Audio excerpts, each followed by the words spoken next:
Pesquisa científica é o coração da economia.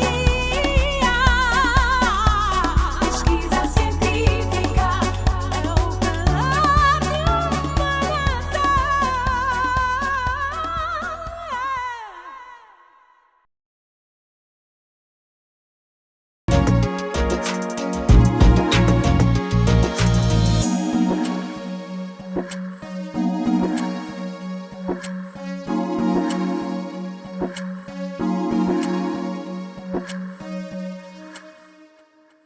Bem-vindos ao programa Cuide de Si, da Academia de Pesquisa Virtual. Eu sou a doutora Sheila Magaia Issa, médica, cardiologista, mestre em saúde pública. Tenho 38 anos, dos quais 12 como médica. E ao longo deste programa vamos abordar vários temas relevantes em cardiologia, sobretudo com impacto em saúde pública. No programa de hoje, nós vamos falar dos efeitos cardiovasculares do consumo do álcool. Penso que todos nós sabemos, corriqueiramente, de rotina, que o álcool faz mal à saúde. Então, vamos nos debruçar sobre como é que o álcool age no nosso coração. Estima-se que cerca de 2/3 dos americanos ocasionalmente consumam álcool, cientificamente chamado de etanol, e que destes 2/3, 10% consomem excessivamente álcool. Na África subsaariana, o consumo excessivo do álcool aumentou largamente nas últimas décadas e, ainda em África, a intoxicação pelo álcool foi associada a um aumento do risco de acidentes vasculares cerebrais, AVC, vulgarmente conhecido como trombose. Mas qual é a situação de Moçambique? Um estudo feito em Moçambique mostrou uma prevalência do consumo do álcool de cerca de 28,9% no sexo feminino, o que quer dizer que para cada 10 mulheres, 3 consomem álcool, e uma prevalência de cerca de 57,7% no sexo masculino, o que quer dizer que para cada 10 homens, 6 consomem álcool, o que é excessivo. Ainda em Moçambique, este estudo revelou que o consumo excessivo de álcool é mais acentuado durante o final de semana, portanto, durante a sexta, o sábado e o domingo, como todos nós temos visto. Mas falamos anteriormente do consumo excessivo de álcool. Como é que nós podemos avaliar o consumo de álcool? Define-se consumo ligeiro a moderado de álcool a ingestão de cerca de 3 a 9 copos de álcool por semana, ou então uma quantidade inferior a 2 copos por dia, o que equivale a cerca de 5 a 25 gramas por dia. E sabe-se que este consumo ligeiro a moderado de álcool está associado a um risco reduzido de eventos cardiovasculares, ou seja, tem um efeito protetor. Por outro lado, define-se consumo excessivo de álcool o consumo de mais de 9 copos por semana, ou seja, cerca de 2 copos por dia, ou o que corresponde a cerca de 80 gramas por dia. Sabe-se que naqueles indivíduos que consumam cerca de 80 gramas por dia de álcool, o que equivale a 1 litro de vinho, ou cerca de metade de uma garrafa de uma bebida seca ou um licor qualquer, ou então cerca de 8 garrafas de cerveja por dia durante 5 anos, eles têm a maior propensão de desenvolverem uma dilatação do coração, chamada de miocardiopatia dilatada, e que é muito deletério para o coração e causa sintomas.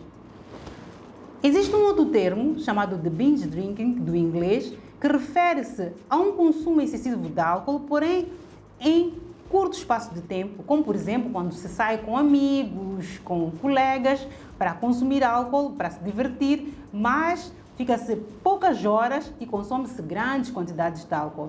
Este binge drinking está associado também a um efeito cardiovascular nocivo, ou seja, aumenta o risco de desenvolvimento de doenças cardiovasculares. Mas qual é o efeito do álcool nas células cardíacas? Tanto o álcool como o produto da sua metabolização, que são algumas substâncias, o acetaldeído, o acetoacetato, exercem efeitos nocivos diretos nas células cardíacas. Por outro lado, deficiências vitamínicas, como por exemplo da tiamina, de alguns minerais, como por exemplo o selênio, de alguns eletrólitos, como por exemplo o potássio, o magnésio, podem alterar o funcionamento normal das células cardíacas. E ainda, algumas substâncias que contaminam as bebidas alcoólicas, como elas ficam muito tempo armazenadas antes de serem consumidas, como por exemplo o cobalto, o chumbo, são muito nocivas para as células cardíacas. Todas essas alterações que acontecem nas células cardíacas alteram a sua capacidade de contração e relaxamento, pois nós sabemos que o objetivo principal do nosso coração é bombear sangue para nutrir as diversas partes do corpo. Então, essa capacidade de contração e relaxamento fica alterada, pois as células cardíacas são substituídas por células de outro tipo, que chamamos de fibrose, como se fosse uma cicatriz que acontece, e a capacidade de contração e relaxamento fica alterada. Inicialmente, estes pacientes não têm sintomas, ou seja, eles sentem-se normalmente, então continuam a consumir álcool. Então, esse consumo prolongado, crônico, vai fazer com que o coração continue a ter essas alterações todas, ele dilate e, por sua vez, mais tarde surgem os sintomas, quando o paciente já está na fase da miocardiopatia dilatada. É importante referir que o risco de desenvolvimento desta miocardiopatia dilatada está relacionado com a quantidade de álcool que é consumida durante a vida e que as mulheres têm maior propensão de desenvolvimento desta miocardiopatia dilatada em relação aos homens e com consumo de menor quantidade de álcool. Então, mulheres, tenham cuidado. Quais são os efeitos quantitativos do consumo de álcool, tanto ligeiro a moderado como excessivo, sobre os fatores de risco cardiovascular e também sobre as suas consequências? Indivíduos que consumam cerca de uma quantidade superior a 2 copos de álcool por dia estão propensos a desenvolver hipertensão arterial. Por quê? Porque acredita-se que o álcool, quando consumido, ele propicia a libertação de hormonas de stress, que nós conhecemos como catecolaminas. E essas hormonas de stress vão fazer com que os vasos ali de todas as partes do organismo, eles se contraiam. E quando os vasos se contraiam, a tensão arterial sobe. E este efeito nocivo do consumo de álcool é todo ele alterado se o paciente decidir abster-se do consumo de álcool. Por outro lado, qual é o efeito do consumo excessivo de álcool a nível das gorduras do organismo? Quando o indivíduo consome grandes quantidades de álcool, que já definimos que é mais de 2 copos por dia, o que vai acontecer é que o fígado não consegue metabolizar as gorduras do organismo. Então, quando não são metabolizadas as gorduras do organismo, estas gorduras formam placas e estas placas depositam-se a nível das artérias do organismo, sobretudo das artérias que nutrem o coração. E quando depositam-se a nível destas artérias que nutrem o coração, que são as artérias coronárias, o fluxo a nível destas artérias é reduzido e há maior propensão ao desenvolvimento de infarto agudo do miocárdio. E quando isto acontece a nível do cérebro, também há maior propensão ao desenvolvimento de acidentes vasculares cerebrais e até morte súbita.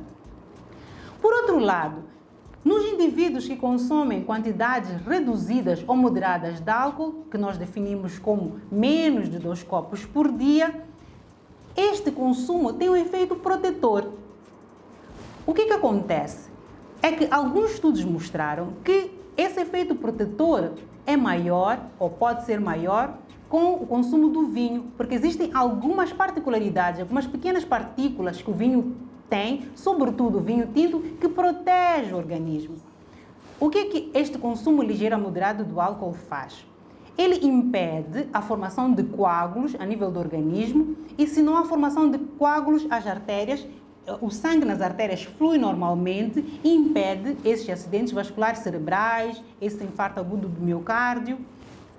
Também diminui a inflamação a nível de todo o organismo. Por outro lado, também tem um efeito antioxidante, permite que todos os processos a nível do organismo fluam normalmente.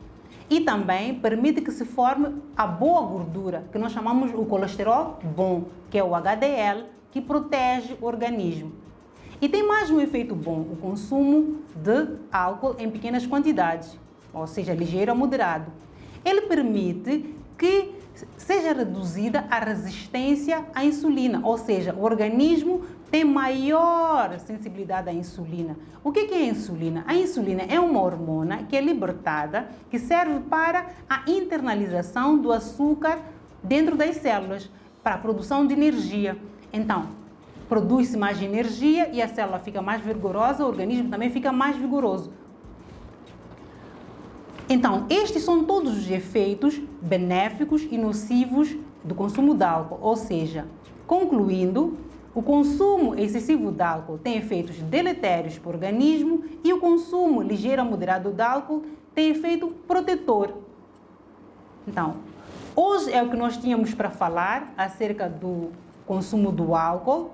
Nos próximos programas vamos falar de outros assuntos que são relevantes para a nossa saúde, para a vossa saúde aí em casa, e espero que estejam comigo.